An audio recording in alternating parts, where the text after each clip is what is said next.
মধ্যপ্রাচ্যের দেশ সৌদি আরবে প্রথমবারের মতো নারীরা সাঁতারের পোশাক পরে ফ্যাশন শোতে অংশ নিয়েছেন। শুক্রবার 17 মে দেশটির পশ্চিম উপকূলীয় দ্বীপের সেন্ট রেগিস রেড সি রিসোর্টে একটি সুইমিং পুলের পাশে আয়োজন করা হয়। সেখানে রেড সি ফ্যাশন উইক চলছে। ওই আয়োজনের দ্বিতীয় দিনেই নারীদের সাঁতারের পোশাক পরে ফ্যাশন শো অনুষ্ঠিত হয়েছে। ফ্যাশন শোতে মরক্কোর পোশাক নকশাকার ইয়াসমিনা কানজালের নকশা করা লাল, গোলাপি, সবুজ, কমলা, নীল, ধূসর সহ নানা রঙের সাঁতারের পোশাকে হাজির হয়েছিলেন নারী মডেলরা।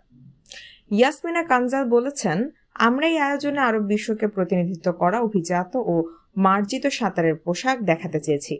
সাঁতারের পোশাক পরে নারীদের ফ্যাশন শোতে অংশ নেওয়া সৌদি আরবে একটি ঐতিহাসিক ঘটনা, কেননা দেশটিতে এবারই প্রথম এমন কোনো আয়োজন করা হয়েছে। প্রসঙ্গত, কয়েক বছর আগেও সৌদি আরবের নারীদের শরীর ঢাকা পোশাক পরা অনেকটাই বাধ্যতামূলক ছিল। বর্তমানে দেশটি একটি সংস্কারের মধ্য দিয়ে যাচ্ছে। নারীদের এই ফ্যাশন শোকে সংস্কারের পথে দেশটির এক ধাপ এগিয়ে যাওয়াই বলছেন অনেকে।